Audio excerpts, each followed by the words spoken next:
Olá pessoal, sejam bem-vindos a mais um vídeo. Militar rompeu o silêncio e revelou tudo o que aconteceu naquele trágico dia do 8 de janeiro, qual era o plano e o que foi feito por trás ali das cortinas. Fique comigo até o final para você entender o que aconteceu. Já vai amassando o dedo no like, se ainda não for inscrito, dá essa moral para a gente, se inscreva no canal, compartilhe esse vídeo para que mais pessoas possam estar vendo. O deputado conviveu com militares da alta patente, escancara, abre aspas, uma casta oligárquica de segunda linha. E olha só o que esse general disse. As pessoas achavam que estávamos isolando as praças para protegê-las e foram dormir. No dia seguinte, prendemos mais de 1.000 pessoas. Fecha aspas para general Gustavo Henrique Dutra, arquiteto da traição aos cidadãos patriotas do Brasil. A sociedade brasileira parece mesmo decepcionada com as Forças Armadas. Aquela imagem de combatentes destemidos caiu por terra. E o que você vai ver agora vai chocar toda a nação brasileira. Nesse sentido, o deputado Mário Freitas resolveu escancarar a atual situação dos atuais oficiais de alta patente das Forças Armadas do Brasil. Abre aspas, alguns irão se chatear com o que vou dizer agora, mas é necessário que digo para que possamos encerrar de vez uma das ilusões que nos aprisionam no debate político. Convivi com oficiais das mais altas patentes das Forças Armadas. Eles são, via de regra, com raras exceções, bichinhos de estimação da elite plutocrata que domina o país. Toda a mística de combatentes destemidos é uma farsa. São desde a academia militar adestrados a terem um temor servil quase religioso por cargos e títulos burocráticos. É uma casta oligárquica de segunda linha deslumbrada com qualquer possibilidade de um carguinho na máquina pública. Vivem no próprio conto de fadas, em que o ego é massageado pelo exercício da hierarquia militar, o lugar seguro em que uma caricatura de autoridade é erguida através dos privilégios e da pompa militar. São muito valentes com subordinados que não possuem meios de defesa contra arbitrariedades, mas são completamente servis aos que estão acima deles na burocracia estatal. A prisão do honrado general Braga Neto, uma das raras exceções, é só mais uma das demonstrativas do quão baixo seus pares chegaram para servir aos interesses da facção que está no poder. Vocês são uma vergonha para a nação e entrarão para a história como a geração de covardes que são, fecha aspas aí, para o jornalista. Agora, pessoal, vamos dar uma olhada nesse recorte do Lacombe que eu trouxe aqui para vocês. Se ainda não deixou o seu like, aproveita aí, deixa o seu like. Se ainda não é inscrito também aqui no nosso canal, nos ajude a crescer ainda mais aqui na plataforma, porque vocês sabem como é que funciona, né? Às vezes você vai lá, se inscreve e a plataforma vai lá e tira, porque canais nesse sentido aqui, né, eles estão tirando. A economia do Brasil está numa enrascada tão grande que mesmo a assessoria de imprensa do governo federal teve que admitir que a situação é muito, mas muito delicada. Se o jornalismo que deixou de ser jornalismo continua acreditando em tudo que a maioria dos ministros do STF diz, em relação ao governo, já não é bem assim. Ficou impraticável confiar em qualquer informação que vem do Executivo Federal. E a imprensa volta ao seu papel, ainda que discretamente. Resolve que não é tão feio assim perguntar, desconfiar, ser curioso. Aparentemente, nem todas as narrativas lançadas pelo Brasil do PT serão propagadas mais com submissão e felicidade. Se Lula e sua turma afirmam, já não é mais fato, conteúdo inquestionável. O mundo real tenta se restabelecer em veículos que deveriam ser os primeiros a zelar por ele e nunca poderiam ter desistido disso. Então, se o governo do PT não se sentir obrigado a fazer o certo na economia, não será por falta de aviso. A Veja estampou matéria do José Casado, cujo título é "Banco Central adverte. Era crise, agora é emergência econômica". O subtítulo é o seguinte: "Juros de Lula foram equiparados aos da crise de Dilma. É previsível maior corrosão no poder de compra dos mais pobres". A Folha publicou o editorial "BC faz o que é preciso, mas sozinho não impedirá a crise". E o texto vai assim: "Choque de juros mostra disposição de enfrentar turbulência financeira e buscar a meta de inflação após troca de comando". Sem a ajuda da política de Lula, no entanto, custos fiscais e sociais serão crescentes. Fato é que nada afastará o risco de uma crise econômica enquanto o governo não conseguir restabelecer a confiança em suas contas. E teve outro editorial no Estadão: "A pancada do Banco Central. Ao elevar os juros em um ponto, o BC fez sua parte para tentar conter as expectativas do mercado e cumprir sua missão, que é segurar a inflação. Falta o governo fazer a parte dele". Infelizmente, a redenção, mesmo que apenas na área econômica, ainda não veio para toda a imprensa. Há ainda os que não se importam em incorporar um prefixo separado apenas por hífen daquilo que já foi sua profissão. Os ex-jornalistas em atividade se especializaram em voltas, volteios, piruetas, malabarismos. Usei eufemismos, talvez por delicadeza a pessoas com as quais trabalhei por alguns anos. O correto seria apontar-lhes o dedo e dizer desonestos, mentirosos ou coisa pior. A comentarista da Globo News, Flávia Oliveira, por exemplo, acusou o Banco Central de querer produzir uma recessão no Brasil. Com que desfaçatez alguém omite que a decisão do BC de aumentar os juros em 1 ponto percentual foi unânime e que a maioria dos diretores do banco foi indicada por Lula. Dessa forma, não ficou claro para mim quem está querendo verdadeiramente destruir o Brasil. Miriam Leitão não deve ter se sentido tão à vontade para usar de novo a historinha do "veja como isso é bom". Agora ela mudou para "não está tão ruim assim". Em artigo no Globo, ela afirmou que o Banco Central aplica tratamento de choque em momento que é difícil, mas não apocalíptico. Miriam destaca que o déficit fiscal em 2024 será metade do projetado pelo mercado. Para se ter uma ideia, o país no ano passado terminou com 2,4% do PIB de déficit primário, em parte pela herança do governo anterior. Para este ano, o mercado previa um déficit de 90 a 100 bilhões de reais. E o país deve terminar o ano com um déficit de 48 bilhões, 0,4% do PIB. Um número muito melhor do que o esperado.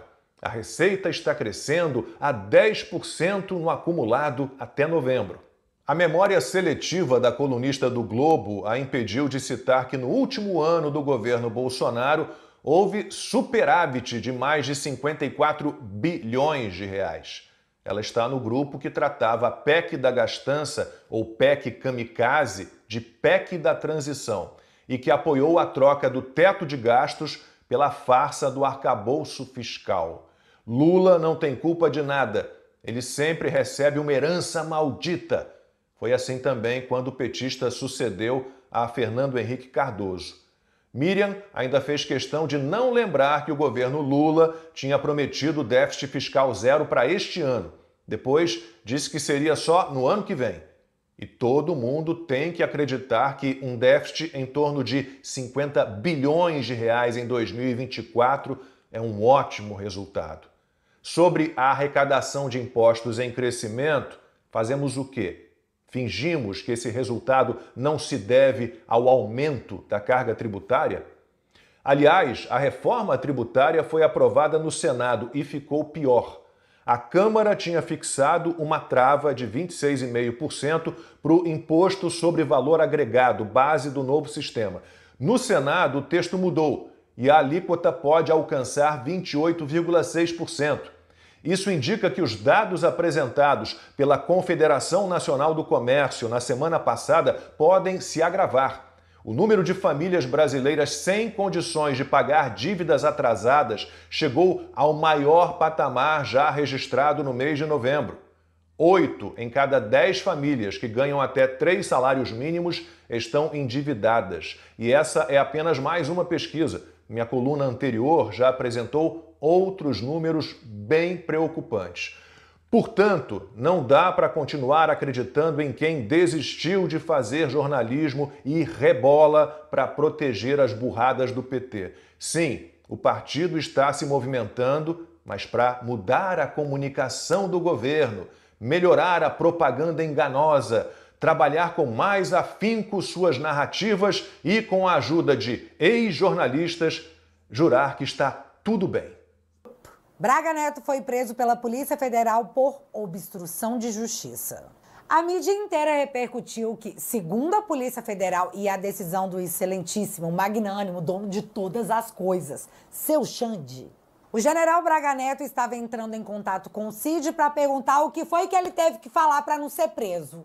Não, mentira, esse diálogo aconteceu só na minha cabeça, porque não existe num Estado democrático de direito esse negócio de delata-se não te prendo. Isso seria o pau de arara do século XXI e a gente sabe que não pode fazer essas coisas, né? Mas, enfim, Braga Neto teria perguntado para o Cid qual foi o teor da sua delação premiada, porque provavelmente ele queria obstruir a justiça.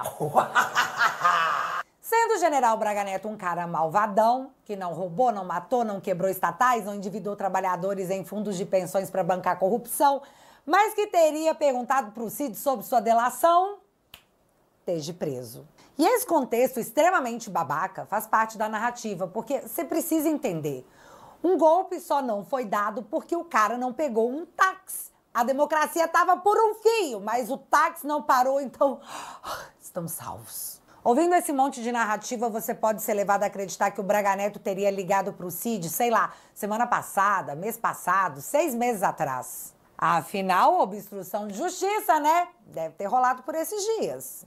Mas será que a história é bem essa mesmo? Vamos dar uma olhada. Em 3 de maio de 2023, o Cid foi preso por suposta falsificação de dados no cartão de picadinha. O Bolsonaro foi alvo de busca e apreensão e o Cid, desde então, permaneceu preso preventivamente. Ou seja, sem data para sair. Logo, a análise de dados que vamos fazer aqui se dá com o Cid preso, sem previsão nenhuma de saída, por supostamente inserir dados falsos no cartão de picadinha. Calado o Cid estava, calado ele permaneceu. Até que, segundo a representação da Polícia Federal que gerou a prisão de Braga Neto, no dia 7 de agosto de 2023, o pai do Cid e Braga Neto conversaram pelo WhatsApp. Mas eles não sabem o que se trata porque as mensagens foram apagadas no dia 8 de agosto de 2023. Então, eles tiveram que usar a suposição para preencher essas lacunas. Eu ia falar criatividade, mas eu fiquei com medo de ser presa. No dia 11 de agosto, a Polícia Federal deflagrou a Operação Lucas 12, versículo 2, que faz referência ao seguinte texto: não há nada escondido que não venha a ser descoberto ou oculto que não venha a ser revelado. Cara, olha que ponto chegou a gloriosa Polícia Federal. Mas tudo bem, essa operação aconteceu para apurar as tais supostas vendas dos presentes recebidos pelo presidente Bolsonaro. E sobre essa operação, é importante que você entenda o que tanto a Polícia Federal como a mídia brasileira tentaram fazer você concluir. Durante um tempo até razoável, a mídia anunciava que o Bolsonaro teria em posse joias que valeriam 5 milhões de reais.